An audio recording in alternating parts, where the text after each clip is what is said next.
Okay, all right. It looks like we're about to come on. Our time has come. It's going down. The timer's running to the end. Next thing you know, we'll be up and running with the show. You just have to turn on your screens and get ready for the means. Everything in between is just for us. All right, let's go. Let's get this show on the road.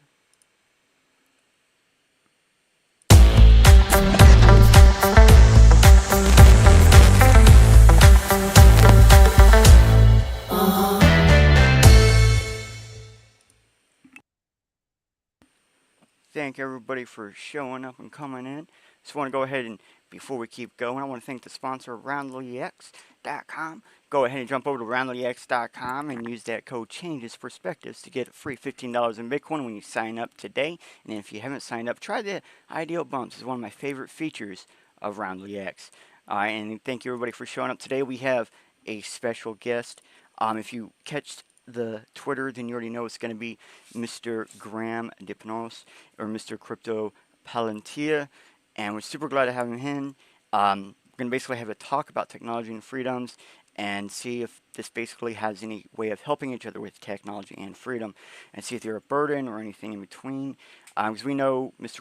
CryptoPalantir does use technology with his assist in his movements, like stand for free speech, which is the hashtag, where he does occupy Irish rural public spaces, and where he like literally is standing for freedom of speech in his country, a true patriot doing his part. Now, I do have to notice to everybody, I am a fan of Graham, but we're gonna go ahead and just bring him in, and let's see if we can get him up on the screen.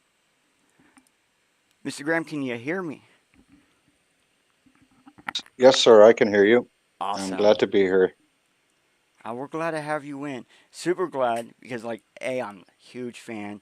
Been watching, or read some of your works, and not realized they were yours until I saw some of your stuff on Twitter about the standing for free speech. And I guess that's when I dove in more into everything you do, because you have compelling arguments and you make a great, compelling situation for what's going on. Um, and I kind of want to give you an opportunity to introduce yourself with some of the stuff that you have been doing and are doing right now. Sure. Um, it's a fairly expansive question because, my interest in public discourse is not something that has defined my life to date. I'm 55 years of age. I've been 37 years in IT. I left school at 16. I did some odd jobs, but then I joined a bank and did their programmer training, and then did my primary degree at night time with their subsidy. And since then, or from the mid 80s, I guess, to the mid 90s or early 90s, I was employed in that sector in the UK, Ireland, and the US, banking, systems programmer, assembly, Rex, moving bits and bytes around big iron IBM mainframes, robotic systems, the early days of secondary storage, tape storage, and the implementation of that as a cheaper mechanism. People tend to forget, that storage and the cost of storage and the availability of storage, even 30 years ago, was, I mean, an entire bank would run on the storage available on this cell phone that I'm speaking to you from. That would include all the kicks, DB2 systems, access control, all the ATM networks would have run off systems called Tandem, which were the first, I guess, attempt at redundancy both at the CPU and at the storage level. Had a lot of experience with direct access storage devices and virtual access methods for retrieval of data.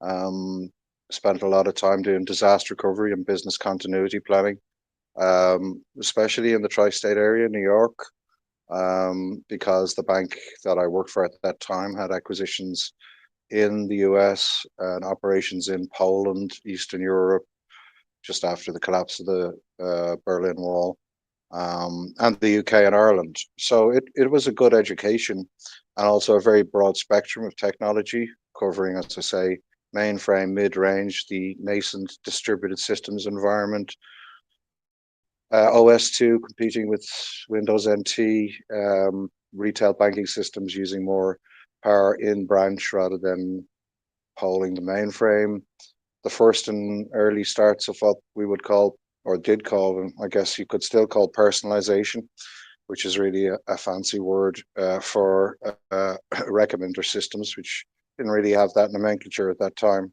And then on the way through in the 90s, I became self-employed, started a company which was very, very successful very, very quickly based off of work I had done in the US and seeing that while the US was maybe 2 or 3 years ahead of Europe, Europe was occupied, or should I say, the big outfits like Deloitte, PwC, and others were very much focused on the Y2K issue, shopping out COBOL programmers at ridiculous daily rates to change dates in old code, and legacy systems in banking and financial institutions and insurance companies and so forth, and also the euro changeover. So those two meant that they were looking right while I was looking left, and I started a systems integration firm for the development of digital channels, at that time being just direct Web 1, Web 1.5, Web 1.5, WAP,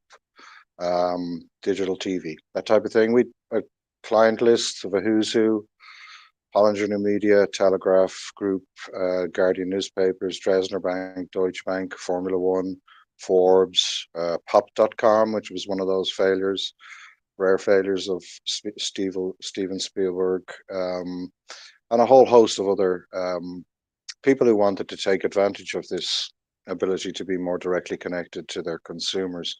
There were a lot of them, a bit like the AI bubble right now, which I think is a bubble, BTW. There was a lot of strategic PR pretending to be something that it's not, which is very much defining the AI space right now, which is bolt on a veneer thin piece of big data with machine learning and pretend it's AI and get a 50x multiple on your valuation just cause.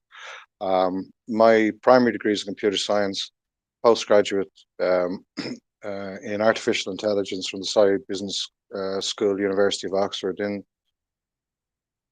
specifically in artificial intelligence, but also ethics, and then criminology from the Dublin Business School, focusing on drug trafficking, counterterrorism, and human trafficking. And during my career, since the early noughties, I've been mainly focused on my other company up until 2015, which is a private military security company called TMG Corporate Services. And of course, we were a very big consumer of secure communications, the availability of situational awareness systems within the field, operational security, counter-espionage, eavesdropping, understanding the nature of bad actors, backdoors, zero-day exploits, and also then the reality of being in hostile and remote areas and the difficulties that these systems had when they were put to the test in anger in very challenging circumstances. Would have wrote under a nom de plume for multiple publications during the noughties on the what I refer to as the encryption wars, which is the the legislation for the outlawing of the right to privacy using peer-to-peer encrypted apps. Also would have taken a keen interest in certain initiatives by the European, or the Organization for Cooperation and Security in Europe, and Dutch intelligence in particular, who are responsible for the takedown of Hansa Bay and Alpha Web dark markets on the deep web or dark web, and did write to the head of Dutch intelligence asking her what statute gave them the right to run an illegal outfit for 2 years, having leveraged the owners of those particular platforms, got the keys to the kingdom, took and fulfilled illegal orders, generated revenue. I asked that, what statute gave them that power? Number two, how much money do they make? And number three, where is that money now? Of course, I received no response. So the area of national security letters, warrant canaries, red notices, and then the devolution of power in the technology space, and generally speaking the political space, to the more centralization of power, the tyranny of Web 2 tech behemoths, 15 years of egregiously unregulated Web 2, which has led to societal decay, civil disorder, tribalism, the devolution of democracy towards authoritarianism, and the absolute mission that I have to disallow the migration of Web 2 behemoths like Meta, Elon Musk, and all his various efforts, um, Amazon and others, to simply move their platforms into Web 3 in order to dominate that space, which if Web 2 was a grain of sand, the intersection of artificial intelligence, blockchain, under the concept of decentralization, but really centralization, AI, blockchain, and Web 3 is a dystopian set of vectors that, in the hands of the few who have demonstrably shown their willingness to abuse power, to act directly and indirectly for the against the betterment of the individual and society, that we must take a stand against that. And in particular, in my own country, the movement from democratic principles toward a ideologue based driven agenda, um, pattered out by the unmandated and unelected European Commission, headed by the appointed Ursula von der Leyen, uh, influenced by the WHO, the WEF, and the UN and NATO, none of whom were invited by the constituents of our democracy into our democracy. And yet, they, along with the 36,000 NGOs in our country, define the political discourse and policy making. And I will not stand by while they remove the thing that turned my head, the right to free speech. And that's why I reluctantly decided, no, I didn't reluctantly decide, but I entered the domain of public discourse with regard to politics on the basis that the single unifying factor amongst all the disunity that exists within our society is the right for all of the different camps, tribes, ideologies, and edge cases to have the right to speak either civilly or argue with each other under the guise of free speech.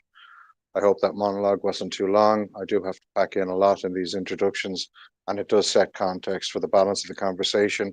My keen area is the intersection of that devolution, my keen area of interest is the intersection of that devolution of democracy to authoritarianism by micro and consistent incursions, which are in and of themselves are not noticeable, but as and of themselves cumulatively are devastating to the institutions and freedoms within our society, and also the role of technology, specifically AI, bio and neuroethics, but also militarized neuropharmacology, neurostimulation, hybrid human computer interfaces and brain computer interfaces, and the fact that there is such a conveyor belt of micro news every day that everybody is focused on the latest hype and nobody is looking at the trajectory of the arc of the overall strategy.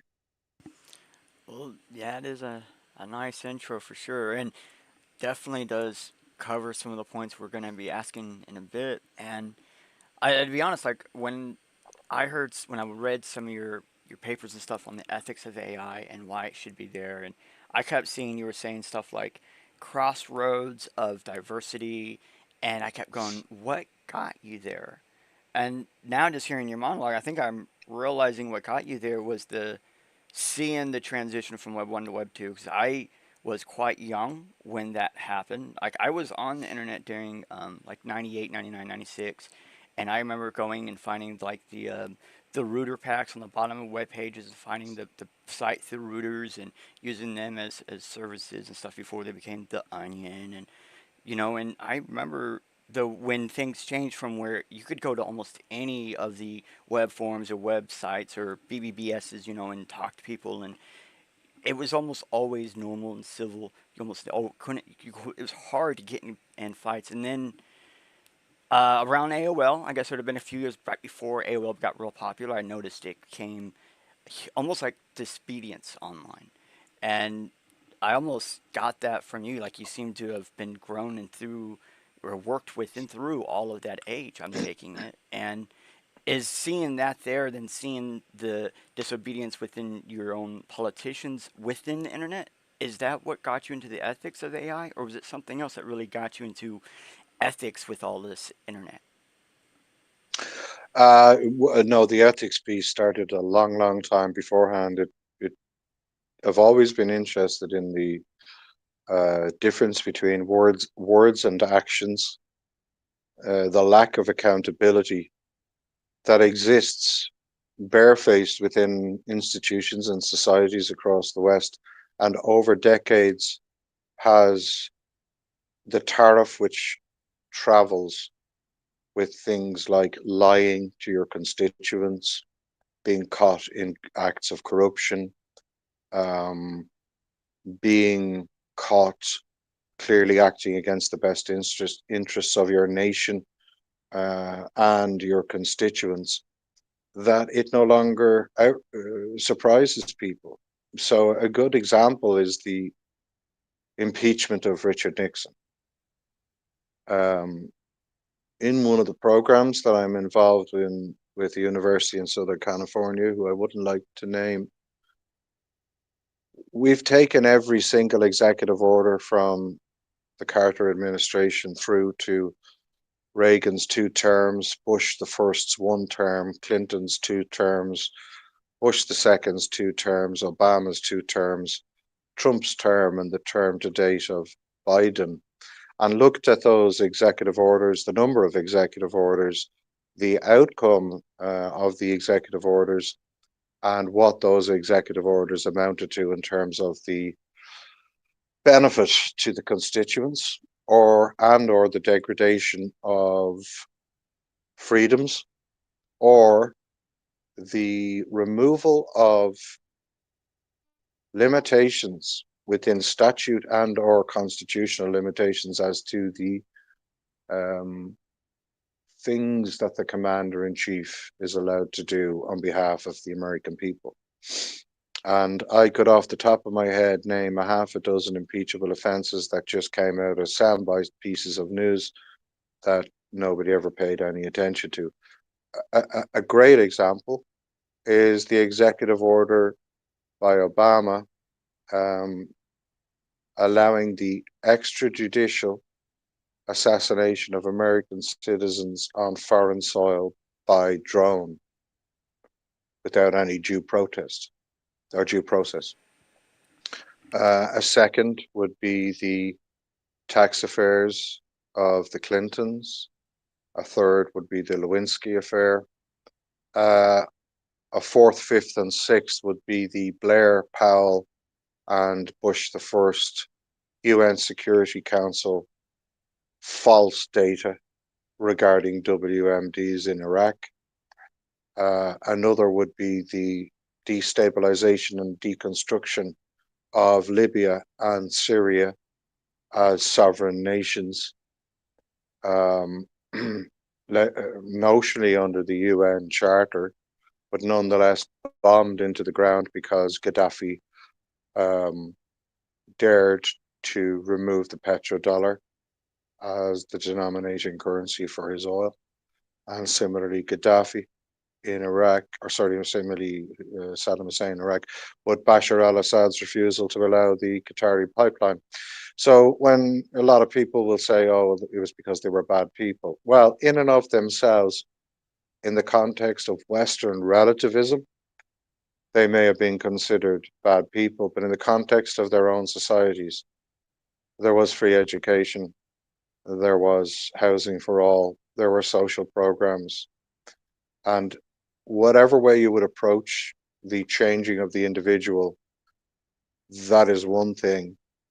But to devolve those societies to a point now where Libya has now become the hotbed of human trafficking, human slavery, and sex slavery at scale to a point that has never before been seen, even in the most decadent days of the Roman or Persian empires, to look at the utterly failed 2-decade wars in Iraq and Afghanistan.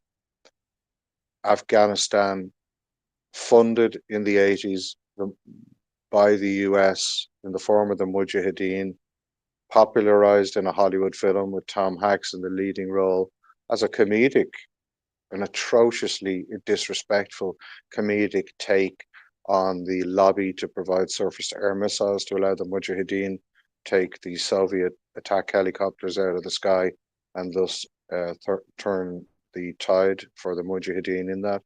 The allowance of both Pakistan and Afghanistan to be a hotbed for the nurturing of radical Islamist groups such as Al Qaeda, the ignoring of the creation of Al Shabaab, Al Qaeda in the Maghreb, Al Qaeda in the Arabian Peninsula, um, the ignoring of the sphere of influence of Iran, extending now from Iran across the arc of the northern Middle East and through to Lebanon under the guise of Hezbollah and Hamas. And then the Wahhabi Salafi jihadism of the Saudis.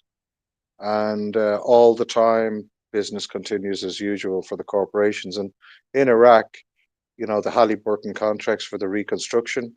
And then 3 weeks ago, the awarding of the reconstruction of Ukraine, even though that conflict is far from over, to JP Morgan and BlackRock, both whom benefited off the destruction and now will benefit off the reconstruction. These are in your face pokes in the eye by the establishment who no longer care for accountability and actually, as in my own country, treat their constituents with scorn, completely disregard the Constitution, pillars of our statutes, such as the maintenance of border control, the maintenance of equal justice under the law for anybody, where we have a two-tiered legal system with different tariffs depending on whether you are a citizen or a protected category, and the legislation of subjective speech and the determination by subjective judges of what defines a hateful act, decided by an anonymous phone call from somebody whose feelings have been hurt. What really this is the result of is the cotton ball upbringing and helicopter pairing of two generations of people who no longer know the real world impacts of cause and effect, action and consequence. And you can see that when they're confronted in any domain of debate where they're not in their own particular circle of high fives and backslappers, and they're utterly lost when given a well articulated counter argument to their dogma. That's why they do not conscience debate, will not allow it, because their ideologies are so thin, meager, and without substance that they do not wish to take the lectern and defend them because they are indefensible. That's why they use lawfare. Well, dang. I I wish there was ways to counter argument what you say, but you have such round arguments, and you're not wrong. I am one of the people that believe that we're where we are at because as a society we got disconnected, and then we had I got to see, I was one of the groups of kids that were told, no, we're all winners, bro. We all do good. And I'm not super competitive, but I didn't want to be the same winner as everybody around me at the same time. It's like if I won something, I wanted to win something, and if I lost something, I wanted to know I wasn't doing good. But I could see around me that wasn't the thing. And you're right, I know you wrote that like a dissertation almost today, and we're going to include a lot of these papers that we're going to be talking about throughout this in the description in the YouTube afterwards. We put in, so people who are listening, they'll be able to find this information later in the description of the video. So you wrote a paper basically, and some of the stuff you're talking about right now is in this where you're talking about how it's they're all talking about tolerance and acceptance, and there is no tolerance nor acceptance there. It's all the opposite of that. It's in the guise of, but never in the suit of. And you talk about a circular argument.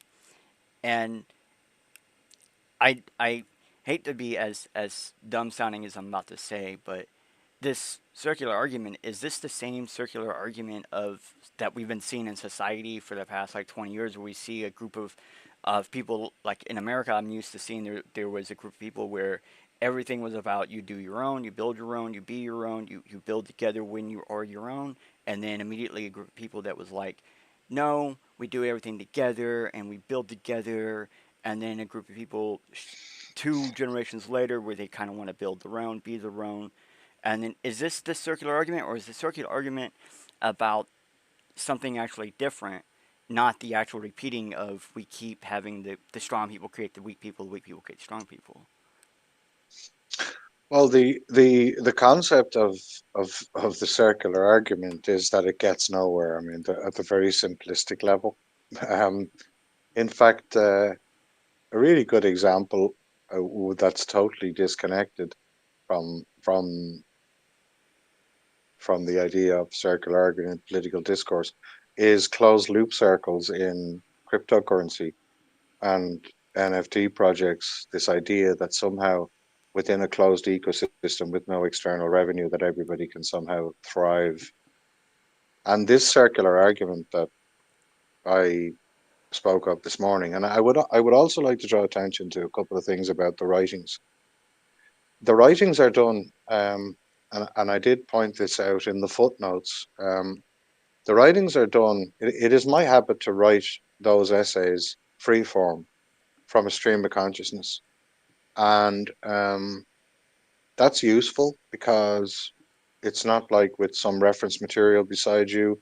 It is based on, in my case, having marinated ideas in my mind, and sometimes I write down just one word might might fill 10 pages over the course of 3 or 4 weeks, and then over the course of the next 6 months I'll know what that word was a trigger for, or the idea, and I'll have thought about it either consciously or subconsciously, and then I'll sit down and write about it. And what it does is two things. Number one, it helps me write the chapter structures of the books that I write and organize my thoughts in terms of a structure and flow. But it also releases from me the burdensome thoughts of the things that are in my brain that I want to free onto paper. And then once I've gotten that out, I don't have so much going on in my brain. Oh, okay. And from the, yeah, so what I do and what I have declared that I do then is I take these stream of consciousness writings, which in the free form text, I tend to limit myself to 2,000 to 3,000 characters. Um, and then I'll take that maybe 50% of the time, and in a very simple prompt, I'll just pick an LLM and I'll ask it not to rewrite it, but what I will say is something like this. So here's a good example. Please examine the following essay. Please only make grammatical or vocabulary changes to the following essay where you see fit. Please make these changes only if they represent deviation from the core message or the core principles outlined in the essay.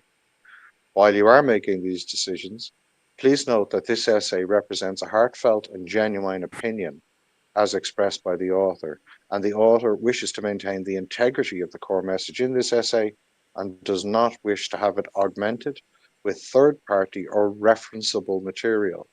So in that I do two things, because I'm always curious about the dumbing down of LLMs and about LLMs evolution when it comes to highly detailed articulated theses on particular subjects, because it's quite good at fact up to 21st of December 2022. But how good is it at deconstructing stream of consciousness essays based on deep experience? So what I also ask it to do always is to act as its own copywriter and to provide for me um, a list of or a table of changes, both of vocabulary and organization, and the reasoning for the replacement of words, because in that I can catch out ideological or dogma driven insertions into the LLM versus the natural evolution of an LLM through the acquisition of learning. You don't ever worry about like maybe there is a preset tableization setup or a preset dialogue for outputting and something like that? So that way it won't output things that could be considered, I don't know, like human weather or triggerable for human weather? Oh, I do, absolutely. I mean, I don't take it as a Is it more of a what's the word guide I'm looking than for? a an It, instrument? no, it's an experiment. I keep the history obviously, and what I do then is I compare similar text, or sorry, the same text a period of time later and see the difference in the changes to the ideological sections within the text that they would have changed previously, and whether they become more prescriptive towards a particular dogma or ideology. Now, at the beginning, when ChatGPT was released, for the first 4 weeks, and in advance of its release, I had curated 2,000 questions. They were those type of questions that you would have in a psychographic profiling, where there was a connection between question 8 and question 300, and the answer to both could be measured in order to understand a bias. And what was astonishing to me was the rapidity with which they dumbed down ChatGPT very, very quickly after its release, and also the rapidity by which they inserted um, ideologies and messaging that were the opinions of the owners. This was both before and after Microsoft acquired it. But when Microsoft acquired it, it became even more obvious in terms of its refusal to answer certain questions, which it previously would answer. And then in cases of certain questions that it would previously answer, the 180-degree change in its attitude or answer to that question, which wasn't based on the transformer-based learning, but rather was an insertion. And I think people miss that a lot when it comes to LLMs, which, by the way, are just such a narrow representation of AI, are dumb as a doorpost, but people will anthropomorphize, associate confabulations and epiphenomenon with them, and accuse it of having hallucinations and moving toward reasoning. It's quite the parlor trick that these outfits like Microsoft, Bard, Llama 2, and others play on people. Um, but it plays exactly to what people are, which is, and I include myself, as a species, we always tend to associate human qualities with inanimate objects. We always tend to look at things and not understand that in the output we are also being influenced, and we also fail to accept in our hubris that we are incredibly suggestible. And that's why ethics, to go back to your original question, has always been of interest to me, because in military ethics, um, which is an oxymoron, of course, um, in military ethics, you've got these people who are ethicists, and really, really, all their job is to tell people, well, this horrific thing we've just created is not really horrific at all, and everything's okay because it's all in the guise of national security, and there's a whole lot of shadows in the cave, perceived and manufactured fears, and this is going to protect you from them. So don't worry, we have it under control. And everybody who has time to look at that examines it. But remember, 99.9% of people don't have the luxury of the time to examine these things. You and I here today, we have the luxury of examining these things. Most people don't. And that's what they rely on. So they rely on the fact that everyone is normally too busy. I that would help explain why the motion in most first world countries has gone from take time to be with your family to always be doing, be busy, busy, busy. You know, and I actually think that's a really good point to why you got into ethics. Like seeing the ethics in military. I was in the Navy here in America, um, and so like seeing what they call ethics in the military definitely is unusual and strange. I'm sure you got to see some of the more stranger parts. You probably got higher up than I was. I never got to officer, so you probably got higher up and got to see much stranger things. And then I was only in Operation Iraqi Freedom, so I wasn't in any major war for what I would call a major war. Um, and then being in the Navy, I didn't go on land or anything, so I didn't get to see a whole lot. But I get why that would get you into ethics. But at the same time, I'm wondering if that kind of thing got you into ethics then, and I'm sure you were probably still more of a young lad when that kind of a thought process got in your head. Yeah.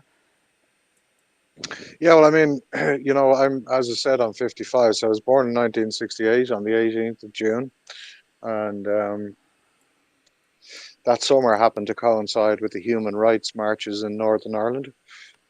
Um, a little known fact and a very seldom acknowledged fact is that Northern Ireland was an apartheid state, just like South Africa. But because it was so close to the United Kingdom and because it didn't suit the powers that be in the mainstream media, it wasn't seen as such. But it was an apartheid state where Catholics did not have equal vote, where they could not have jobs in government positions or civil service, were further back if they wanted to work in Harland and Wolff shipyards, which was the biggest shipyard in the world. The only job they could have was in the paint shop, which was because it was replete with chemicals and with the average lifespan was very short because of the toxic chemicals in there. Also, there was large scale burnings of streets of houses and constant harassment. Right, so the civil rights marches began and then were quickly turned into a mess by the intervention of the British Army and other people. And then we had 30 years of what Ireland always under calls things. We called it the Troubles. It was a war, whether they like it or not. Just like we didn't call World War Two in Ireland, we called it the emergency. Um, so growing up with that, eating my porridge in the morning in the 70s, and I didn't live in a war zone. Um, as at this point, I always like to refer to Bono, because Bono, maybe because he's just dropped one or too many shrooms, used to refer to or refers to the fact of growing up in a war zone. Well, he lived around the corner more or less from where I grew up in Dublin. And as I like to say, the only round that he ever dodged was down the boozer when it came to his turn to buy a drink for his pals. Dublin, even though it was only 60 miles from a lot of the action, saw very little violence. There was a lot of activism on the streets, but it saw very little violence except for the Dublin and Monaghan bombings in 1973, which was a provably collusion between the British Armed Forces, MI6, MI5, loyalist terrorists, and some elements of our own establishment. Um, so I do recall being in Chicago O'Hare Airport in 1981. My father was seconded to Boeing in Seattle. He was an aeronautical engineer and a test pilot. And we were on the transfer bus between two terminals or whatever. And I remember speaking to my sister, and a lot of women were sitting on the seat beside us, and I won't try and do their American accent, but they asked us were we refugees. Neither my sister nor I knew what they were talking about, but it was the time of the hunger strikes, and so we said no. But this idea, because Ireland is so small, that you could live 60 kilometers away from what was a lot of trouble and how the media portrayed it in the United States, and not be directly affected by it on a day-to-day basis, except every morning to hear on the radio, all key holders in Dublin city centre, please go to your premises, firebomb alert from a validated code. You know, they used to have these codes that they would issue if they were issuing a bomb threat, so that the intelligence agencies would know that it wasn't a hoax. And then the continued reporting of atrocities, whether it was the bombing of cavalrymen in Hyde Park or Enniskillen, or many of the uh, massacres that occurred, both of Protestants and Catholics. And I'm not making this speech as a pro anything. I'm just making this speech or this comment as a nod to how media can create a narrative and how reality uh, in those days was so far different. But in the age of misinformation, disinformation, and dirty data all over Web 2, we are now taking all of that and allowing the tech dictatorships of Web 2 to train AI on that, to create platforms which people think are empowering to allow them to train their own models. But at the end of the day, whoever owns the platform controls the power. And in that sense, the Llama 2 model, ChatGPT, all of these things that are launched by a very small group of very powerful technology companies and individuals are imposing upon us the amplification of all of the poor and dirty data that existed in Web 2, which has caused such societal division and the devolution of critical thinking and the devolution of the idea of enlightened self-interest, and also the deconstruction of societies to individualism, which makes a society incredibly malleable and incredibly prone to the interventions of things like totalitarianism. But a long, long time ago, those who wished to be totalitarianists figured out that the best way to be a totalitarian leader was not to use the bayonet. It was to use the permission of the people who would surrender their freedoms for convenience, entertainment, and the protection from perceived fears. And that's not a new idea. That is in the writings of G.K. Chesterton, C.S. Lewis, Aldous Huxley, Robert Orwell, and in the parable of The Lord of the Rings by J.R.R. Tolkien. And to give you an idea of how much they fear that type of thinking, they are all on the RICU prevent ban list for radicalization content in the United Kingdom. Those tomes of 20th century literature written by the last generation of World War I, those who survived it, informed by the experience of the 1930s and World War II, are considered radical content by the United Kingdom's RICU Prevent program. And when you engage in book burning, censorship, and do the 5 tests for authoritarianism, most Western democracies check the boxes on all of them, and they include censorship, book banning, interference with political opposition, the removal of free speech, and the ignoring of constitutional rights in favor of unprovable edge case dogmas and ideologies. Yeah, the kind of fast fashion turned into fast politics, turned into fast governing. But it's so weird to hear perspectives from people like you. No offense, sir, but because you've got to see real violence, real crimes. When I say it like that, I mean like where one, like you're saying, where it was just every day it was a guess if you were gonna have to go into a bunker or not. It was a if they were, they gonna have to go in a bunker or not. And while like nowadays it's more like just mind game, pity patter tatter, and very little actual happenings. Like if we look at like Ukraine war and all that, there's very little happening going on compared even to like Operation Iraqi Freedom. We had more bombs and more IDEs than probably they have ever had in their current war. But we also had like more random embonments.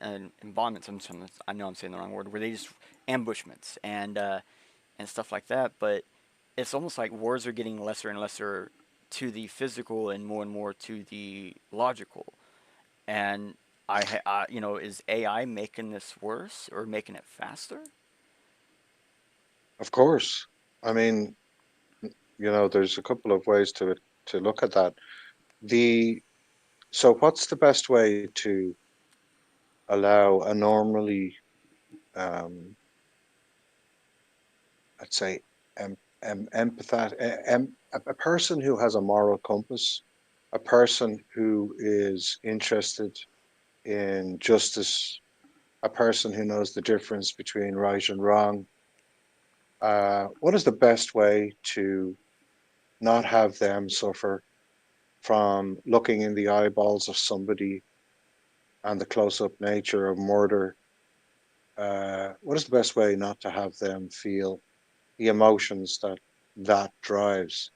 Abstraction. the world is abstracted from reality.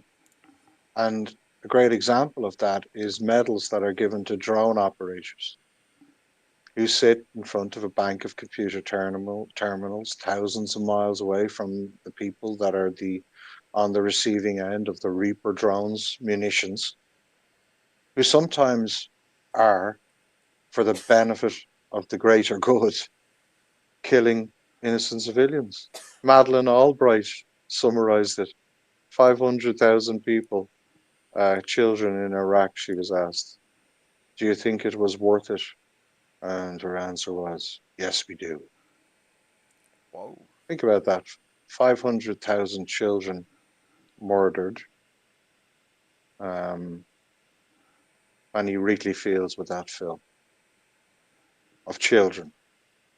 And her view was, yes, it's worth it. So desensitizing people, abstracting people from the consequences of their actions, such as allowing them to see the body parts, the carnage after a Hellfire missile is fired into a tent where there's a wedding taking place, in order to take out what are called one high profile target, while there are 90 other people present who are entertained to either death or life changing injuries, um, all from the benefit of a air-conned room somewhere in Langley, um, with no visibility on the actual carnage that's caused by the pressing of the button to launch the particular missile into that tent, and the only success criteria being successfully delivering that package or munition to its target and the liquidation of that high profile asset. I mean, it's disgusting. Yeah, it If you really ask is. that, yeah, if you ask that person to walk up to that tent with a explosive vest strapped on them, walk towards the high profile target, grab them, and hit the red button on the trigger while looking at all the innocent people around you, do you think they'd do around them? Do you think they would do it? No, absolutely not. No, no, they would not, because what would kick in is their humanity. Yeah, it's like in Operation Arctic Freedom, they kept seeing kids. They would put bombs on kids and have the kids go out because the kids didn't understand everything that was going on. They were just wanting help, and they were telling these kids that that person over there will help you basically, but with a bomb on their chest, and they were running after them. And I've had to hear too many stories where they say, we have to kill that kid before the kid gets to us, because if the kid gets to us, that bomb will explode. And there are sometimes you don't know they have a bomb. They just show up and they come and give you a hug, and you have to immediately run because that kid could be an explosive device, because no adult would bear do the same. And you're right, it's just because, that mental. Yeah, well, I mean, there's a good scene, or well, not a good scene. There's a scene in American Sniper, which exactly plays to that moral question when he's on the roof and through his scope he sees a woman exit a building as a patrol is coming up the road, and the child is running toward the patrol. And I think the scene lasts for maybe 2 minutes while he makes the decision or not to pull the trigger on the child, which he ultimately does, I think, if I recall correctly. And there was an IED, or sorry, there was A bomb. some sort of a RPG round or IED on the child. But the thing is that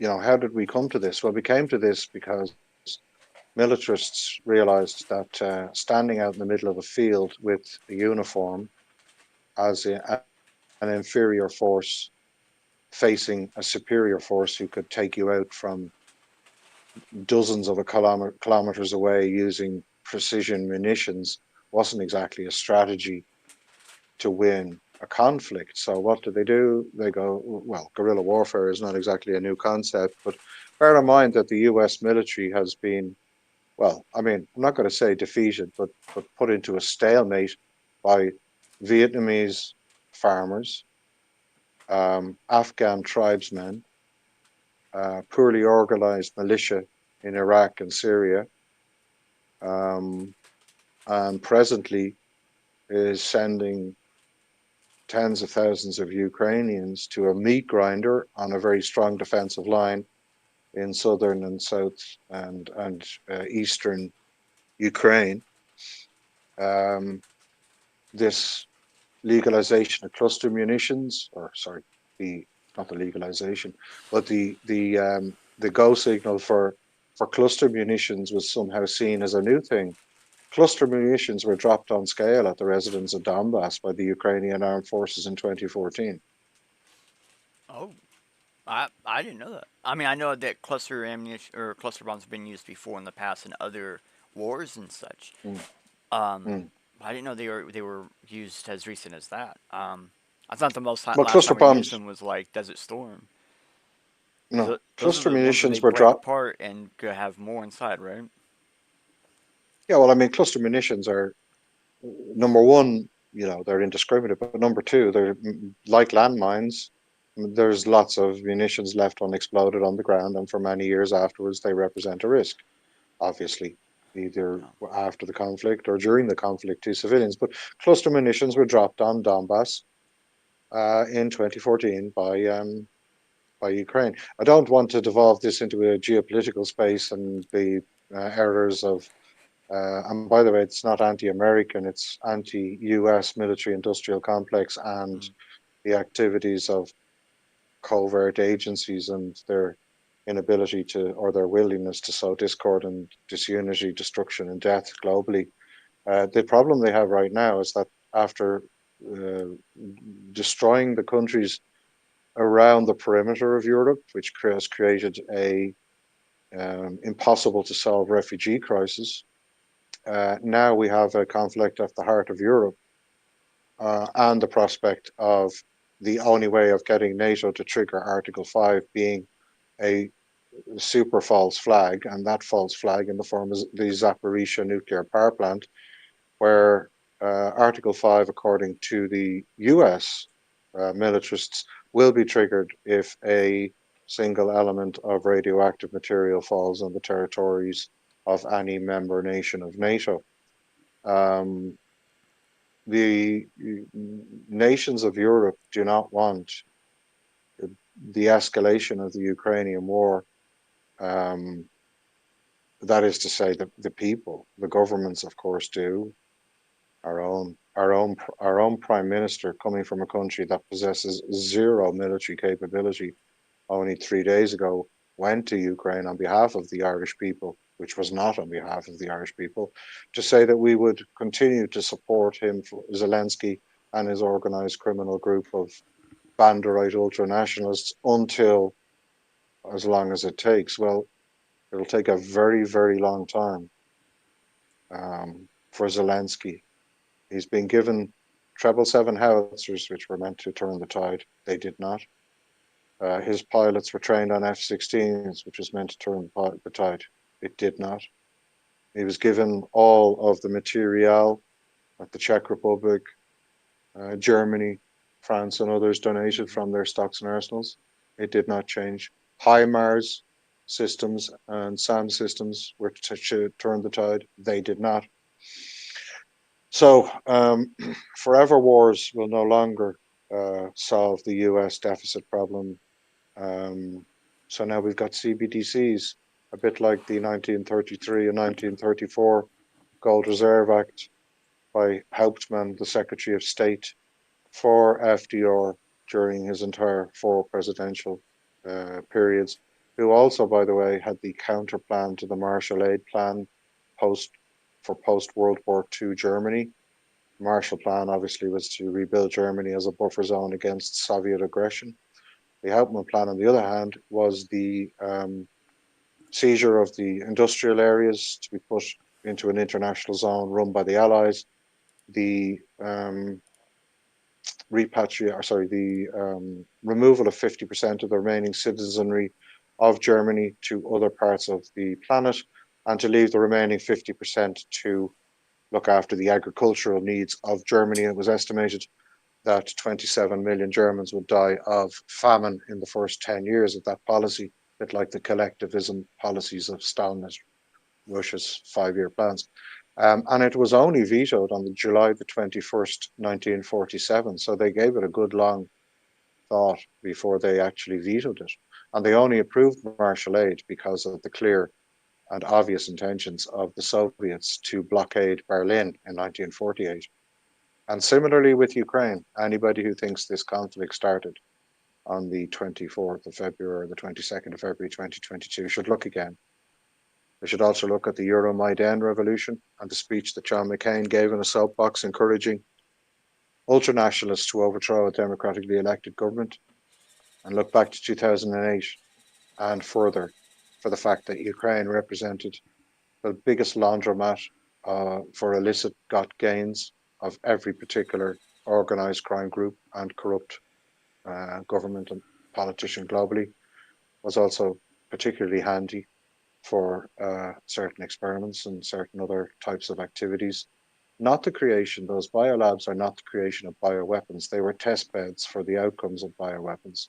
In other words, on test subjects who were paid $50 to elect to be tested with these particular agents. So anybody who says that Ukraine is a beacon of democracy sitting there waiting to be saved by NATO, and anybody who says that Crimea, for example, was somehow a millennia-long possession of Ukraine is talking through their proverbial. Khrushchev gifted Ukraine to or gifted Crimea to Ukraine in 1954 after 8 years of war between the Soviets and the post-World War II Banderites, Stepan Bandera, 800,000 armed Ukrainian auxiliary police who willingly volunteered for the Einsatzgruppen, who were responsible for Babi Yar and followed the Wehrmacht into Russia as the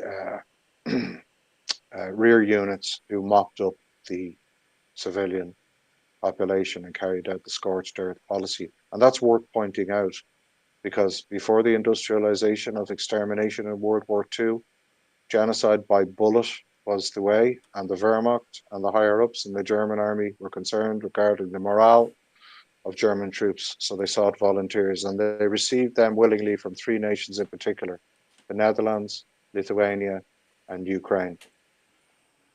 Okay. Well, I do hear some looping of repetitive actions in there as well.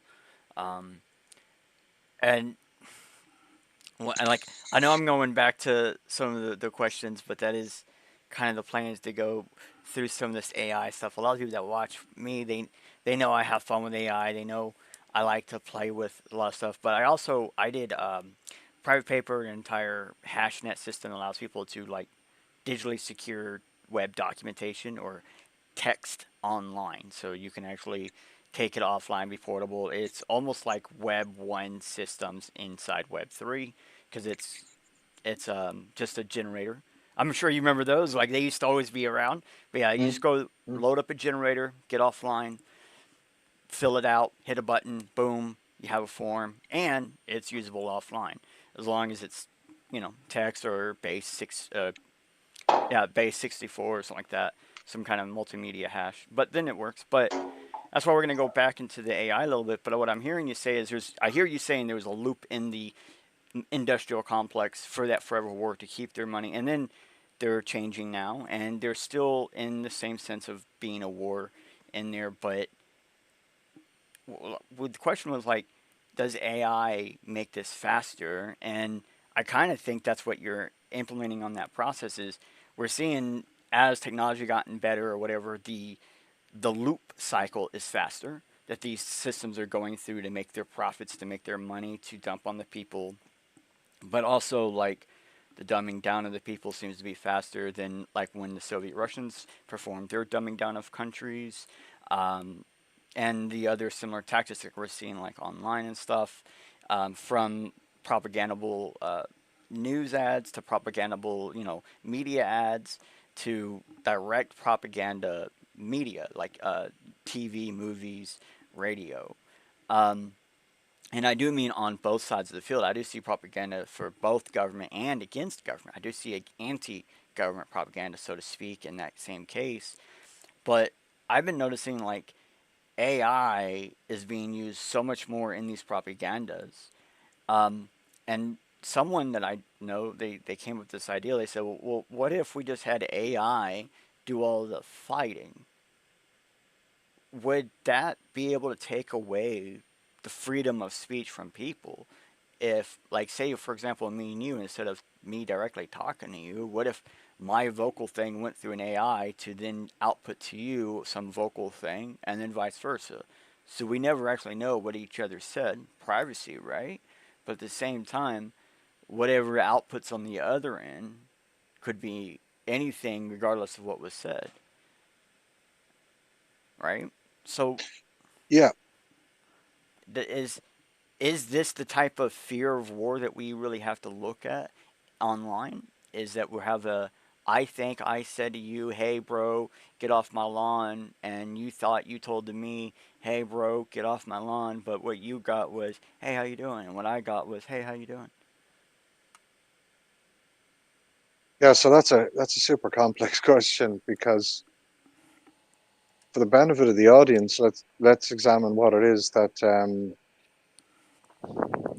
we are entertained to as a populace, or populaces of different countries. So asymmetric warfare, and the role of AI in asymmetric warfare. And by asymmetric warfare, I mean linear warfare, which is the US doctrine, or hybrid warfare, which is the US doctrine, linear warfare, which is the Russian Federation, and the three wars doctrine of the CCP. They are not concerned with conventional warfare. They're concerned with the alteration of mood, opinion, and sentiment within target populations. Now, before any war or any conventional or tactical or full-on ICBM nuclear missiles are ever exchanged, or before the shots fired in anger, what do these doctrines do? Well, they manipulate opinion, perception, and mood within a target population. And what is the main, what are the main elements of that? Well, they contain the traditional things such as lawfare, the introduction of civil disorder, um, uh, psychological operations at the tactical, strategic, and operational level. Um, they contain narrative um, guiding, which is the uh, getting everybody to look left while all the action is happening on the right. And then they also include the whole area, which is so well worn out now at this point, of the radicalization of people and their thoughts through these rabbit holes, that things like the decades old technology like the social dilemma points out, in terms of social media, which is units of attention and the aggregation of your thought down to one single item, which is, well, I have a crazy ideology and I used to be an edge case in my society, but by interconnectivity, I now have met other people globally that have the same opinion, and somehow that validates me and my edge theory, which oftentimes is a lunatic theory, and gives me comfort that I'm no longer an edge case. And that's what's facilitated so many people to hold so many strongly held views about things that are completely pseudoscientific or counterintuitive. Now, that is before you even get into the role of AI and its role in making decisions in nanoseconds with respect to uh, operations in a battle space. Because, in fact, I don't think the battle space of the 21st century is the exchange of conventional or nuclear weapons on a battlefield. The battlescape of the 21st century is the human brain. Well, I definitely agree with you in this exact statement that the battlefield is the human brain. I still think nuclear is going to have a play a part of it, because we see nuclear being brought into the home. Like, as sad as it is, American homes have been having a problem where more nuclear um, uh, active items are being purchased from China and brought into America. Sometimes on purpose, sometimes not. There are now entire product lines that actually that's all they do, is they just introduce nuclear activity into your life more. They call it ion capable bonds and all this other fun stuff.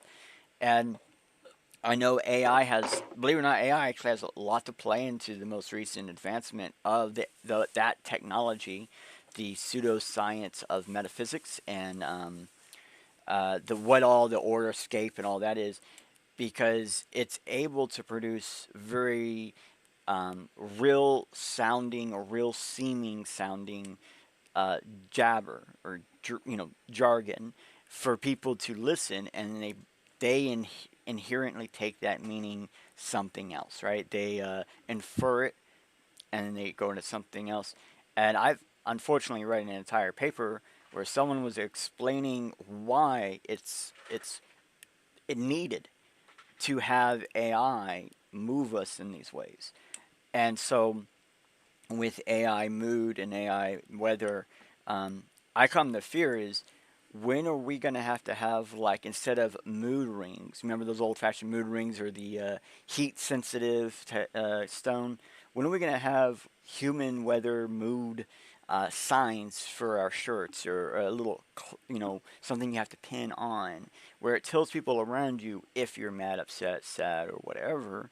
And I guess to the real guys of the question is like, um, how much longer until AI changes completely the way we talk to each other when we are one to one in person? I think the answer to that is my view of what this is, in terms of a seismic shift of technological advancement. People keep calling it the fourth industrial revolution, and I have been saying for several years that it is not the fourth industrial revolution, that it is the first cognitive devolution. This answers your question because the previous three, beginning in the 1750s with, say, steam, and then 1865 until the early 1900s, and the early 1900s on, enabled us to use tools external to us to perform tasks quicker, faster, with more efficiency, and then ultimately with specialization and mass production. They also traveled hand in hand with the development of computerization and monitoring and so on.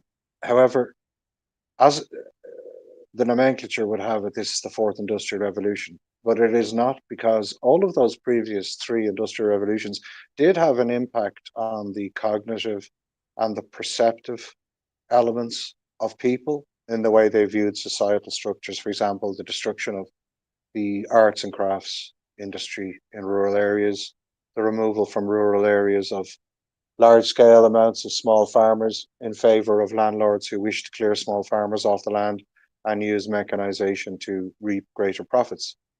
That was, in fact, the reason for the Irish, um, the Malthusian food removal, not the Irish potato famine.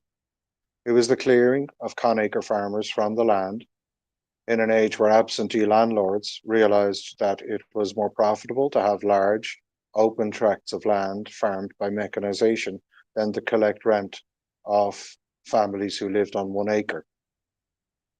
And the population of Ireland, if you want to give an idea, because depopulation is on the agenda of all the WEF conversations. I mean, to sit on a stage and be globally filmed and suggest that the solution to climate change, chance, or capitalism is to reset population to what it was 500 years ago, which is something that was said on the stage of the last meeting at Davos, is to say that there are 7.5 billion people surplus to requirement on the planet.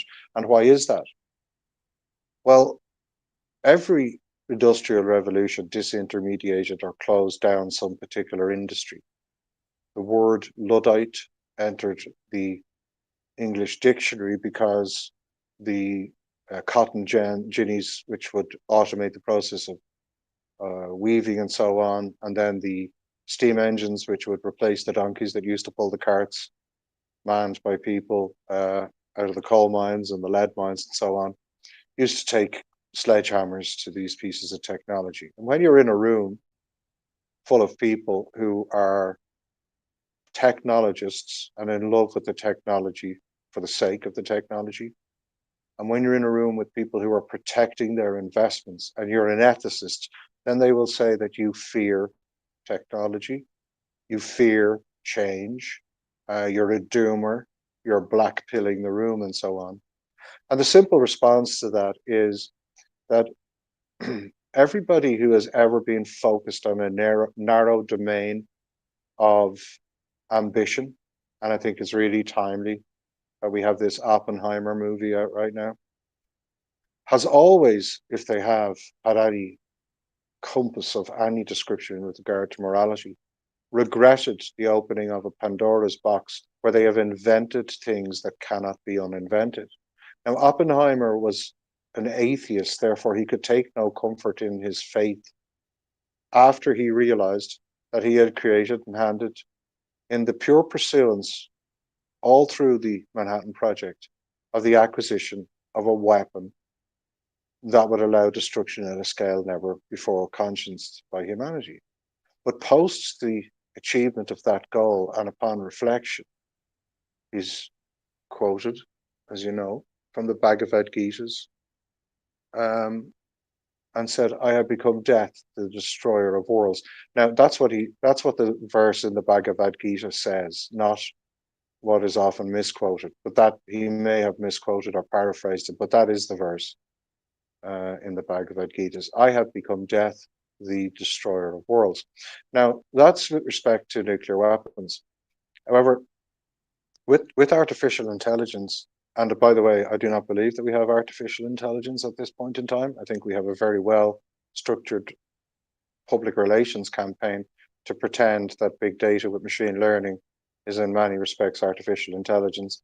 And I do not think, and I despise hearing and even naming or using the words sentient or the singularity or AGI, because how, as humans with a poorly understood brain, with the inability to codify in any form of code the inexact social sciences that dominate our lives, such as economics, psychology, psychiatry, and so forth, and then all of the human emotions, and people will say, well, there's multimodality, and I'll say, well, no, touch, taste, smell, sight, they're not emotions, they are inputs.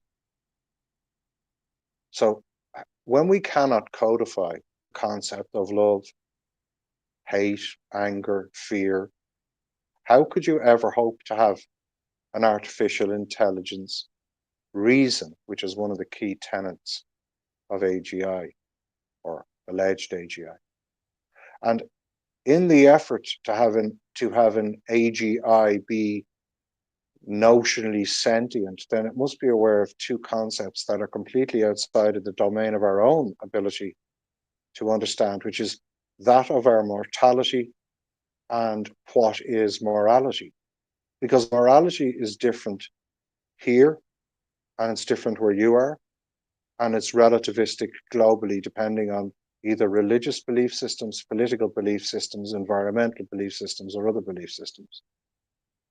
So to suggest that you can have a machine that is better at computation than humans is fine, but to suggest that you can have a machine that can encompass the functions of human intelligence, of the inexact social sciences, of absolute truth, the components of complex truth being normative, subjective, and objective. And then on top of that, the relativistic thought processes that not only change town by town and city by city and region by region and country by country, and somehow program all of that along with all the inexact emotions, which are unique as a fingerprint to each individual that is alive, and create something that is a super intelligent entity that can compute all of those things together and act humanly, think humanly, act rationally, and think rationally is a nonsense, especially when all of the use cases are specifically black box, algorithmic specific, poorly explainable. And despite Elon Musk's creation of XAI and the hijacking of a whole domain and field of study by using that name, namely explainable and interpretable AI, is another example of just the merchandising and soundbiting of really important questions into the hands of a very small group of individuals. And the composition of his team betrays the lack of understanding about what it is that the concept of ethically aligned design is, and how a fit for purpose team creating artificial intelligence, even point solutions or big data and ML point solutions, must not be only informed by the technologists who are in love with the technology for the technology's sake, but by people from the humanities, philosophers, and a whole bunch of other domains, anthropology, neuroscience, and so on. Now, And it's a pot. You know, you can keep going if you want. I'm listening. no, I'll tell you what. I suffer from the disease of verbosity. Yeah, Uh, I'm a bit of a chattermouth too. I feel you. um, uh, so, go ahead. I was gonna say, like, for the audience sake, I actually have read a handful of your papers, and one of the ones I found came from the Human Brain Project, and I was just do you have anything to do with that? Because I noticed that some of your papers are cited or linked through that research project about trying to get some kind of software or hardware to work like a brain. No, I do not. And this is the thing about. So right now, in the Irish political discourse, I'm considered to be an agent of British intelligence. I'm owed a lot of back pay from very many intelligence agencies because currently I work for British intelligence, both MI5 and MI6 contradictorily. I'm also somehow an agent of Mossad, also MIT in Turkey, even though I love the place, but I can't speak Turkish.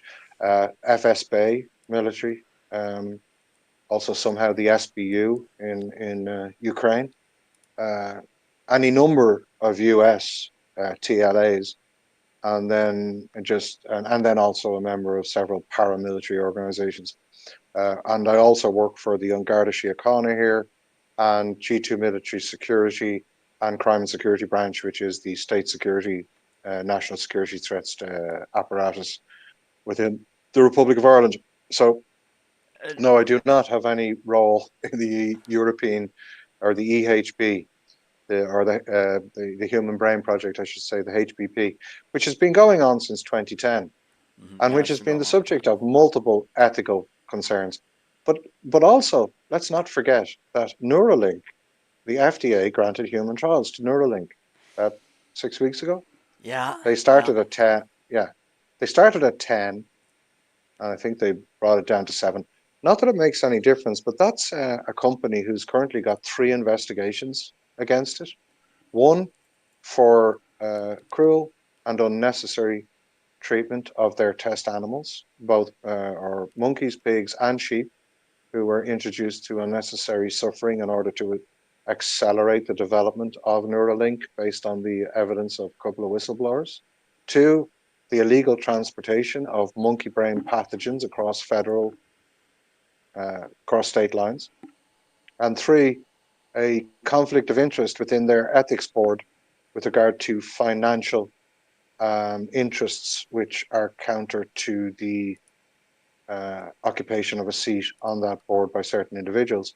And yet, um, because of its stated uh, wish to cure blindness and paralysis, which is the front for its actual purpose, it's granted FDA approval. And the reason I say front is that I've had experience with 2 or 3 projects that started out with these high-minded, what would seem like good for humanity um, projects, which focused on people who are immobile and used haptic feedback devices to allow the movement or the kinetic movement of objects within a physical space by finger movements. And the moment the POCs were proven, they were immediately sold to the military. And of course, many of them are funded by Incutel or the NSA entrepreneurial fund. I can't remember the exact name of it.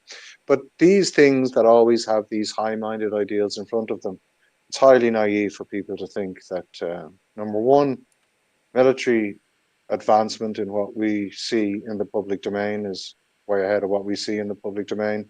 The use of ourselves as test subjects to train these different models is free labor, and there is no guarantee that when trained to an adequate level, that your access won't be cut off. Who's to say that you will have access to ChatGPT a year from now? Who's to say that you'll have access to anything a year from now? In fact, um, and and on the subject of military applications, I point you to the most freely available and somehow also the most horrifying um, ethical perspective from a military point of view of the use of AI and its intersection with neuropharmacology, neurostimulation, and what I keep mentioning as hybrid human computer interfaces and brain computer interfaces. If you go to YouTube and just search for Dr. James Giordano and his speech to the cadets at West Point at the invitation of the Modern War Institute in 2018, after he's given a very long and quite boring introduction by a cadet, uh, calling out all the agencies worked for, all the papers he's written, the fact that he's occupied 38 years of the 40-year lifespan of the area of neuroscience. He's applauded as he approaches the lectern, and he turns to the audience and he asks them to cease their applause because he makes a slight, arrogant joke about the fact that it will give him performance pressure or anxiety, which is nonsense, of course. But what he does say is he'd prefer applause to be left till the end of his lecture, but more preferable, he would prefer to hear the slamming shut of their sphincters with fear, because in their military and civilian lives, they'll be introduced to covert and overt um, representations of the subject matter that he's about to deliver over the next 90 minutes. And bearing in mind that's 5 years old, it's well worth a watch. And by covert, I refer to neuropharmacology and the altered DNA of things like mosquitoes and fruit flies, which is the unelective introduction of flying needles into the environment in order to have militarized neuropharmacology alter the mind, mood, and opinion of people. And that harks back to my commentary on asymmetrical warfare before a bullet is fired in anger, what the populace of a particular nation state or a bloc of influence, NATO or the European Union, will think or do.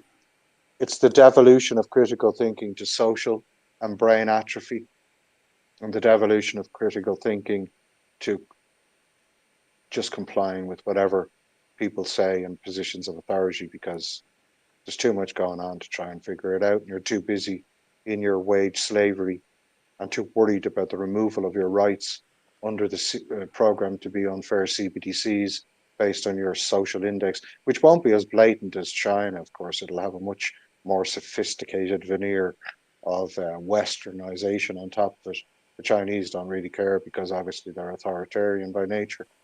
But CBDCs, and again, like the 1933 and 34 Gold Reserve Act, in the swipe of a pen in 34, by making it illegal for Americans to hold gold above a certain weight, they bought it at a fixed price. And when they had it all, they doubled its value and immediately knocked X significant percent off the deficit, which underpinned the New Deal by FDR. And yet he's called out as the one of the greatest presidents of all time, the first man to utterly undermine the American Constitution. Yeah, I'll be honest. When I think of FDR, don't, I didn't even realize some of that he did. Because we're always told about the movements of other things that he did. We completely forget to look into everything he did, and just like with every president, everybody forgets to look into everything they do. Especially here in America, where most people don't even actually look into the president they're voting for. They just look at a screen and hope it tells them what to say. Um, I did find, I believe the one you're talking about with Dr. James Giraldo. I think I'm saying that name wrong, but we're going to include that into the description. And before I go any further, I want to verify you did write the inconvenient truth about AI, right? Right.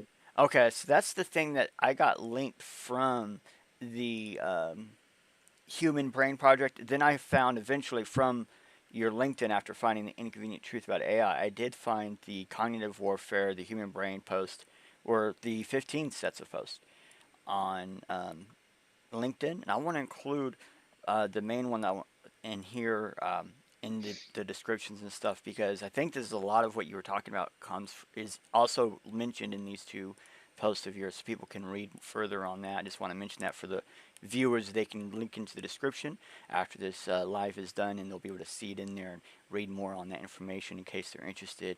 Because I am super interested, but I don't know if you remember, but there's actually a group of people that they think that they can do better a digital government and kind of like a non-centralized central bank system where they're talking about using just cryptocurrencies as a whole as a centralized banking and then using the services you can build on top of them and stuff like IPFS and other decentralized networking to basically build your own digital government. Do you remember someone on Twitter asking you to read a stupid paper about a digital government manifesto? Yes, I do. That was me. That was me. Yeah, yeah. It And that, wasn't. It wasn't a stupid manifesto. but so that I'm wondering, do you think that if someone was to push that type of ideal first to get people off-boarded or onboarded on that instead of onboarding onto a government forced centralized system, do you think that's a better concept or a worse concept? And then also, if you don't mind, I wouldn't mind hearing your a little bit of thought about it. Yeah, so I don't think it's a bad concept at all, and took the time to read it, and I'm very grateful for you sending it through. Let's talk about the risks first. Um, the guys from Tornado Cash are still in prison in Amsterdam. Yeah. Yep. Um, Only one is free, but he's on watch. yeah. But Sam Bankman-Fried is playing computer games in Hollywood on 750 million bail. Oh no, no, he just got pardoned fully. Oh, sorry.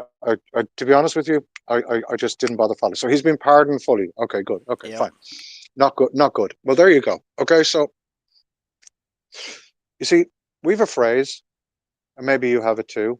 Is it better to be on the inside of the tent pissing out or on the outside of the tent pissing in? Well, I've always been on the outside of the tent pissing in, which means not part of the establishment, not part of the clique.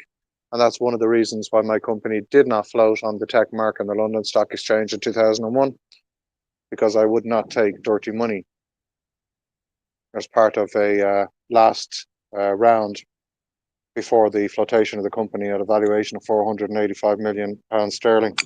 You can check this out under digital channel partners if anybody wants the DYOR. Nice. Now, the thing about it is this: people will always have to occupy the space of real life because this is real life. I spend most of my time hiking. I spend most of my time in nature, and I spent most of my time solitary. Uh, Nothing, no VR, no AR, XR, or any type of OR is going to replace the fact that we are part of an ecosystem as natural beings, and that ecosystem is bigger than us. And also, nobody is going to convince me that just because we consider ourselves top of the food chain and capable of max violence amongst the mammal world, that we are somehow also the most intelligent beings on this planet. Because our recognition of intelligence is based on bias as to what intelligence is.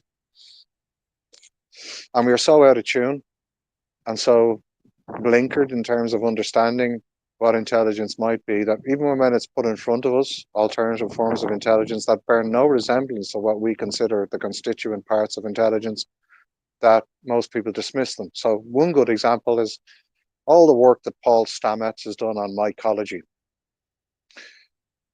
but also the fact that, around me here are,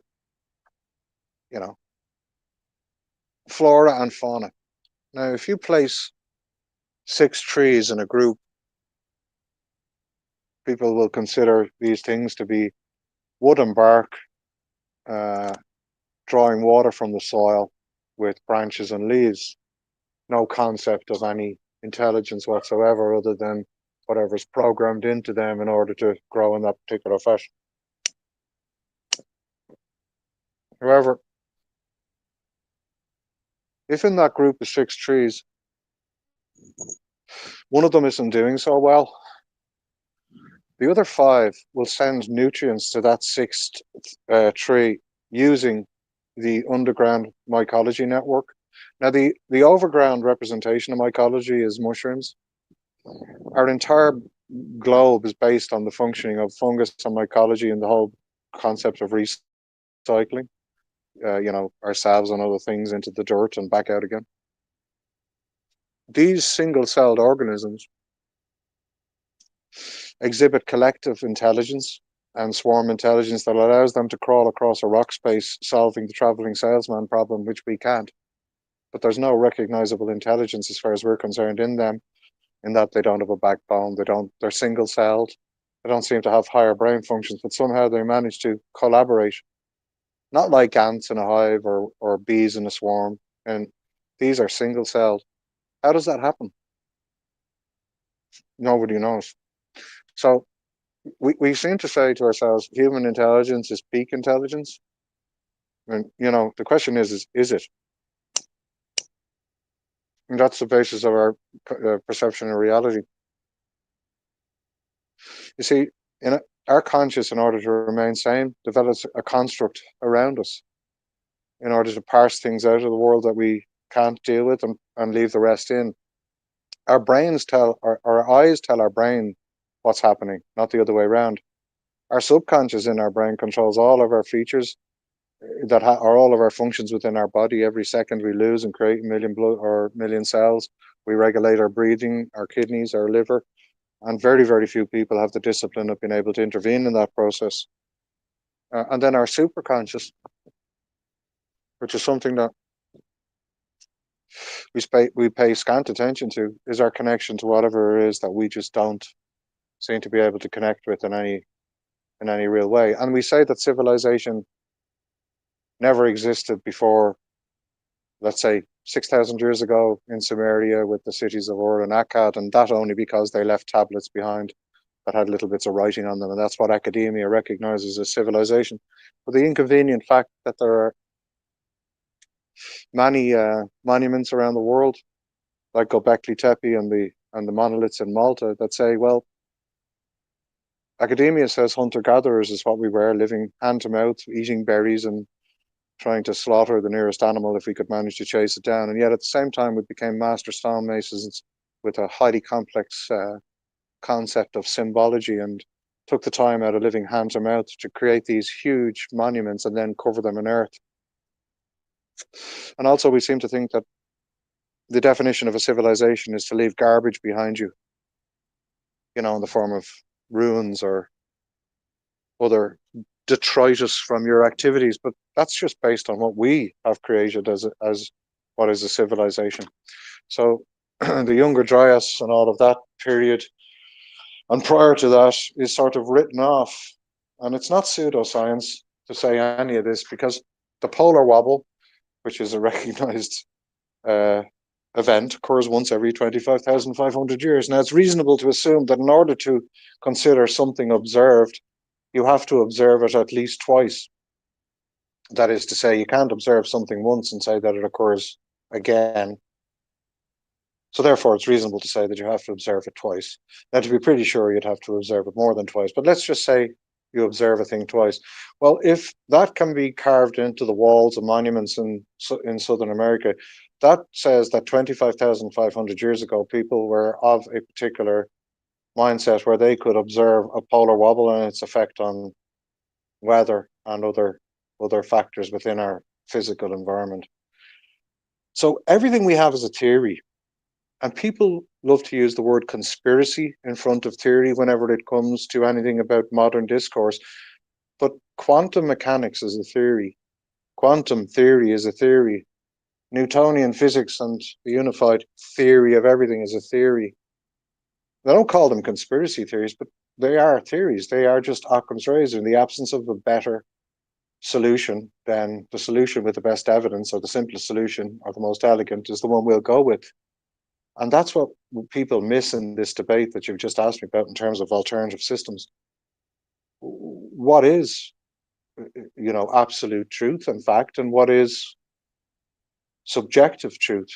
There are only three absolute truths I think most people will agree on, and that is that we all die. We are all born of the union of a man and a woman, and we are all born of a woman. Now, different cultures will say different things, but that's more or less the only things that you can say are absolute. And then everything else is normative, subjective, and objective, just either communal agreements on how to call things, your subjective opinion about things, or feelings, like today is a good day. And then above that, you have relativism, and that is all mostly based on belief systems. And we can see that despite the removal of church and state, that secularism does not exist. Everything that we do is informed by either the presence or absence of belief systems. So should we create a supranational, non-vested interests, no interference from the Fed or any central bank, flawed and provably poor fiscal policy, which requires more and more frequent recessions and depressions, in more compressed timelines, with more and more impactful results for the well-being, negative impactful results for the well-being of society in general? Or should we create these standalone, supranational environments where people can occupy the real world, and they'll have to occupy Web 2, and they'll have to occupy Web or CBDCs if they want to be paid. But there is also a place where they can occupy what is a domain of censorship-free. And by censorship-free, I don't mean filth allowing. I mean censorship-free, non-flawed fiscal policy, non-central bank dominated, non-politically or national security informed dogma. Then the answer is yeah, because I spent 7 years creating one just like you. And how does it work? Well, it works on the basis that it's a flat structure, and it also works on the basis that, and here is where the hate will start, there is no cryptocurrency that exists today that is anything that approaches a viable currency for the Web3 economy. Because a cryptocurrency or currency cannot at once occupy the space of a highly volatile traded security, and at once also hope to be a mechanism within an acceptable inflationary and deflationary range by which merchants or consumers or P2P networks can hope to price goods and services for the purchase by other merchants or consumers or P2P services. So you cannot have a 30% swing in a currency in an hour and have everybody somehow reprice all of their goods and services in a Web3 economy. So I spent 7 years, and that's called the Penrose tabula rasa theory. It's also the acquisition of what I would call the tabula rasa, which borrows from René Descartes' concept of a clean slate, which is to say there's no rush to train AI. What's the rush all of a sudden? Why use dirty data just to get apps out there and to take advantage of VC silly money or whatever it is that people want to, exchange truth for the dollar? The essence of a source of truth, the ability to not have to search whether something is true or not, but to know inherently what the source of that piece of information was, whether it's text, video, audio, or any other form of media, or digitized content is the very least that we need as the bedrock of a foundation of a set of data that trains AI models. And there's no rush because in organizing the architecture and in making it incapable of being leveraged, and by that I mean if the person, like not a Satoshi Nakamoto, you know, who throws something out into the wild and then everybody loses their shit over how great it is, and then it doesn't turn out to be so great at all. But to have a system where, regardless of their capture of the creators, they cannot be given the keys to the kingdom because the keys don't exist. That's something that I've been working on for 7 years, and something I've been offered lots of money to put into the hands of people who want to use it for profit. But I'm not willing to do that. So there are people still left in our world who are willing to get behind a project like that, but I'm not ready to release it. They're keen to give money. I want to wait until the full contagion of the bribe of UBI to give people money who don't have jobs because of the mass loss of employment by automation through AI, especially in developing countries where the first massive job losses will happen in the likes of call centers, where people are not just going to lose their jobs, but their families and their children and their security and so forth will be removed at scale, which will cause the further centralization of powers in government and a move towards totalitarianism. And where in Western societies we have the complete deconstruction of everything that used to be the pillars and institutions of our societies into pedantic, dogmatic organizations populated by ideologues. If you want to step outside of that for a little period of time, there must be somewhere to go. And that somewhere to go will be people who have the patience not to grab the dollar in the moment of hype, not to rush to create an AI or a big data ML system, which in some way captures, the mindset and has a shelf life of 12 months until something else comes along and replaces it, and not to use the platforms of these techno dictatorships run by people who have no concern for any of the values that the majority of people hold dear, but the majority of people don't have time to add their voice to the debate on, such as the overwhelm of information that we have. And I'll wrap with this. At no point in history have has humanity been entertained to so much information at such scale in so many diverse areas, much of which is informed by very sophisticated technologies and the need to have a background in domains that most people don't have. And yet, the most important contributors to where AI should go is people without any qualifications in AI or any disciplines, but the people who know still what freedom is, what freedom was, and what it is that is expected of you as a functioning person in a society that is defined by decency, humanity, and respect. Because if we allow the development to individualism where nothing is valued, there where nothing is valued, as I said at the start, nobody will stand up for anything. And when nobody stands up for anything, that is the vacuum into which these ideologues can move and just push us whatever way we want or they want. Well, dang, Russell. That is a heck of a response. I'm probably gonna have to watch this again just to take all of that in. No offense, but thank you for that response. I'm glad you. I appreciate that you actually read through it. It used that hash link system. Like for example, that entire article isn't stored on a server directly. I know the link because I use a short link system is, but I don't have to have it through a short link system. That hash actually stores all that text. So that hash itself is the data you was reading. So we could actually take that out of the link, take it down, we can break it apart, we can decrypt it, decode it. We can actually verify the code that the visual HTML isn't even embedded in viruses or anything like that. PVT, PPR.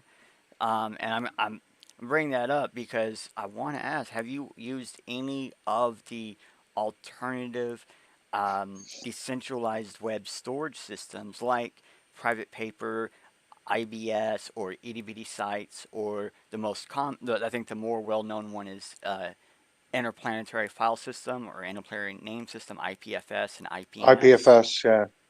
IPFS and Ceph underpins that whole shadowy supercoder idea of mutable and immutable storage element. But here's the thing about mutable and immutable storage. It cannot be allowed at the, sorry, it can be allowed, but it is not. Privacy and the maintenance of mutability and immutability is not best served by physical domains of locations of mutable and immutable data. Data should be free at the asset level layer. In other words, the data should travel implicitly with all of the information that both informs its source of acquisition and the way in which it is allowed to be treated when viewed or observed. Now, this is going to take a little bit of time, and I would suggest we're just running up to the 2 hour mark, so it might be a little bit too much to go into right now. But so here's a sort of 60,000 footer on it. There are 3 elements to the creation of a digital twin. Now, presently, the digital twin, both of the individual, me, you, and everybody else, is the subject of a whole bunch of parallel technologies that, when they intersect, will complete the digital twin. And by that, I mean everything from your brain-computer interfaces right down to your haptic feedback and physiological feedback devices, your attitudes towards certain things. And if you take the tiny sliver of ridiculously small data that caused such a fuss with Cambridge Analytica in 2016, where they only had 1/1 billionth of the information and then were able to micro profile people. I mean, that, as an analogy I used earlier, that's a speck of sand, and what we're in right now is the Sahara. So if that was the type of influence that can have, then consider this. When you're a person, say, that buys into the technology fully, when you're somebody who'll install your Alexa in every room, we'll stick your cloud connected UFI security cameras on your doorbell, we'll wear a Fitbit, we'll immediately run out and buy the latest VR glasses, we'll play your metaverse games. Let's take Beat Saber as an example. The amount of vectors for the identification of an individual anonymously in order to infer an identity of a person specifically runs into the hundreds. Everything from the kinetic interface that you have, which is unique with the way you type on a keyboard. With 90 seconds of Beat Saber gameplay, you leave a unique signature with 94% accuracy.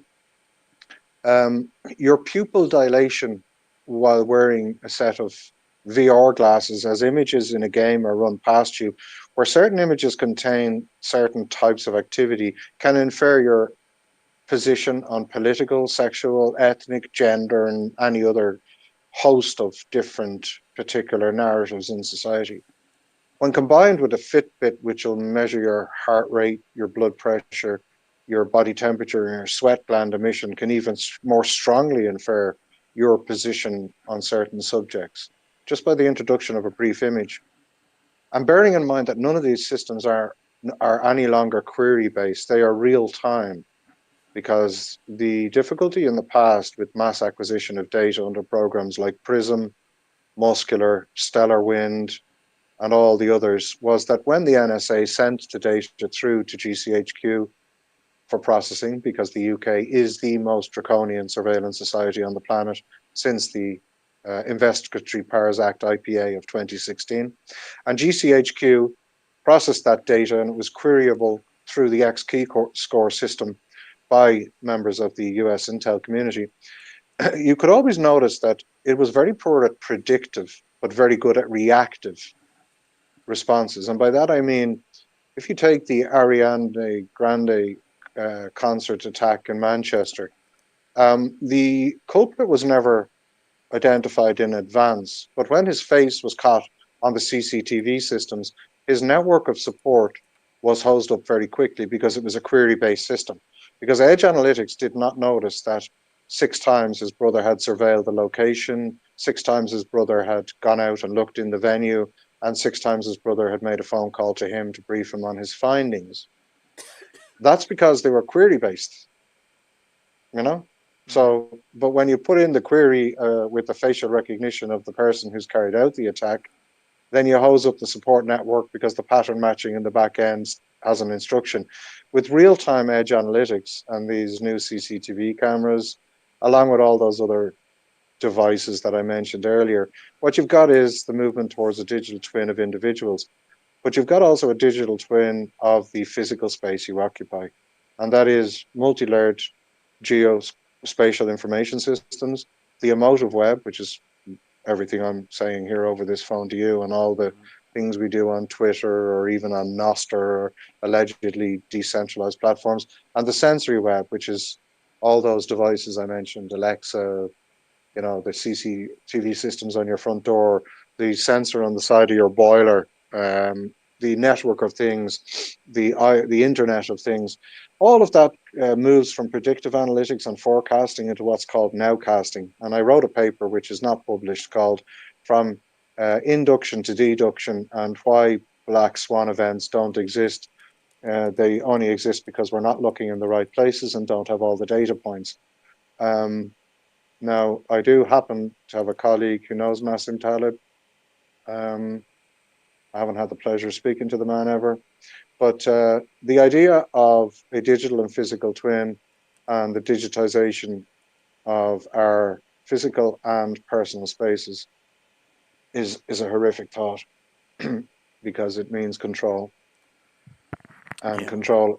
control at a level that, as Aldous Huxley said, um, people will be happy in their unperceived slavery, happy in a position that they oughtn't to be happy, but incapable of perceiving their slavery because they have been removed from the observation of the environment in which they live in. Yeah, that's definitely a sad point, but a true point. And because we are getting near the end, I'm not gonna rebuttal on it, but we're gonna go into that one point. I think you probably read it where it said I'm gonna give you a list of like 9 words. There's also a two-part question, but we're wanting like a one-sentence explanation of your perspective of the word or term. Like I gave the example of AI, I call it pre-programmed intelligence because it just does what it's programmed to do. That's a one-liner. It doesn't actually say what AI means, right? It just kind of gives my perspective on it. And that's what we're wanting to get with you here in the end is your perspective on these things. So, one sentence. One line, one line on each. Yeah. Yep, yep. And it's 9 words and a Nope. two-part question. You ready? Nope. No pressure. Yeah. Go ahead. Yeah, yeah. Oh, I noticed you like a long form talking. So, activism. Something I don't subscribe to because it immediately suggests tribalism. Free speech. Human right. Freedoms. Defined by the individual, both in their personal autonomy and agency, extrapolated into society by the consensus of a group of individuals. Pre-programmed broadcasting, like TV. Propaganda. Free flow broadcasting, like YouTube and Twitter. Monetized propaganda. Hype-based algorithms, like TikTok. Elegant ways to surveil a population with their consent in an age where people are willing to press release the most private moments of their lives for later leverage. AI. A myth. Human.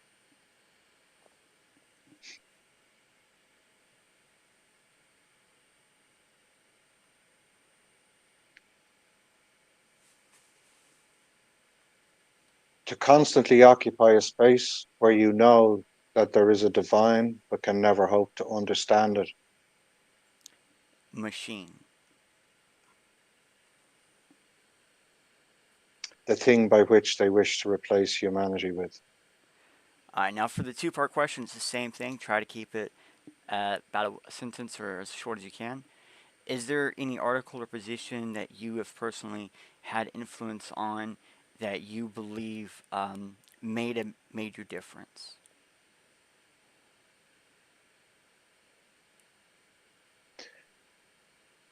An anonymous contribution to a manifesto that I'm not willing to name. I And the second part is it's basically the same question, but in other words, but just in a but the least, like what have you done anything where you felt like your influence was the least? And this was actually asked from a friend of mine. He was curious of how someone with great thoughts like you deal with people who just don't believe you or just completely differ from your perspective when you're not able to have your influence make a difference. My influence makes no difference. The only difference it makes is hostility. But in that hostility, I think over time, there may come a form of enlightenment. So out of the difference comes the knowledge. Okay, bro, sir, I really appreciate you coming in. I know I didn't get through all of the questions, but I had put a bunch in here in case we could just get through them or something. But I really thank you for coming in and talking with us, giving us your perspective on things. Um, did Just a weird question? Did you know you're on TikTok? Some of your Yeah, I hope. Yeah. that's you that uploaded them. No, someone else did. But yeah, I found a few keynotes. I'm going to include them and below because they are good keynotes to have. And I believe it's part of your stand with free speech notes. Because I can see you're out in the looks like near your parliament, or I can't actually remember the locations that you were going at, but I've seen a few different ones. And but we can see the nice greenery behind you. I always think you always end up in these beautiful areas, and you say that they're public areas, right? Yeah, that's Oris and Uachtaráin. I'm going to have to plug my power in or we'll lose signal in a second. That's Oris and Uachtaráin, which is Gaelic for the House of the President. It is in Park an Fuinishka, which in Gaelic means Park of the Clear or Still Water, but the British couldn't pronounce Fuinishka, so they named it Phoenix, like the phoenix from the flame. The park itself is a royal deer park, which was used by the kings of Great Britain to hunt deer. There's a herd that dates back to the 16th century of fallow deer. There's approximately 600 to 700 still there. That particular house, Oris and Uachtaráin, was between 1756 and 1922, which was our Independence Day, or our date of our independence, was the Viceregal Lodge, or the location of the Viceroy or Lord Lieutenant of Ireland, who was the person who was the font of all wisdom and mercy of the British Empire within Ireland, which was a colony or considered part of the United Kingdom under the Act of Union 1801. And by being the font of wisdom and mercy, that meant that on his say so, any and all amounts of acts could be carried out by his and his alone opinion on the people of Ireland. The Viceregal Lodge. The other building in the background was a private residence. It is now the residence of the US ambassador to Ireland. It is also a building which was built as a private residence in the grounds of the Phoenix Park, or sort of, should I say, Park an Fuinishka, during the 1700s, and then purchased by the British Empire. Bear in mind that the British Empire in the 1700s did not exist as an empire, and it existed as a loose coalition of companies, one of the most famous being the West Indies or the East Indies Company, Oh, who until 1857, their private armies ruled India, not the Raj. It was only after the revolt of 1857, the Indian revolt of 1857, that the British Empire took over the private armies of the East India Company and formally incorporated them into the armed forces of Britain, and that's when they made Queen Victoria Empress of India. So similarly, all of this activity of the British Empire goes back to Elizabeth I, who, in her jealousy of Philip II of France, legalized profiteering, which was piracy, under figures and household names like Sir Walter Raleigh and others, which was the attack of Spanish shipping coming from South America with their gold bullion and so on, which led to the Spanish Armada, which didn't land, obviously, and then travelled north around Scotland and the northwest of Ireland and the west of Ireland and was destroyed. But that's what the location is that I have the Stand for Free Speech in. And the Stand for Free Speech is also included in the hashtag Stand for Freedom, because you may not know that the nation that I'm standing in right now was put in a state of emergency in an in-camera, namely secret, and ex-party, namely without notice, court case by our Minister for Justice, Miss Helen McEntee, on the 27th of June last, one day after the signing into law of the Communications Data Retention Act, and that every single citizen of this nation is now surveilled 24/7, and all the data, digital and others, is being held for a period of 12 months due to a sustainable and viable threat to national security, of which nobody has been told what it is. Yesterday, they introduced a tax on private property, where if you own a house that's not occupied, you have to pay for it. And next week, they're going to introduce exclusion zones around parliamentary buildings based on several hoax bomb calls to government buildings during the week, a pathetic Irish attempt at a false flag. They're also going to introduce, as they already have, the National Union of Journalists has made an agreement with the United Nations High Commission on Refugees not to report crimes by unvetted migrants who are being brought into our country at scale, many of whom have been identified as being on the Interpol Most Wanted list, many of whom are terrorists from other countries, and all of whom are being displaced throughout our nation into rural areas in order to gerrymander the next election. But that is a little bit of a falsehood, because the chances are that there will not be a general election in the Republic of Ireland, because that's the trajectory of what's happening in our country right now. Don't want to get on a soapbox, but that's only a tiny extract of what this, the alleged sixth richest nation in the world, which is a lie, because GDP per capita, freedom does not equal wealth.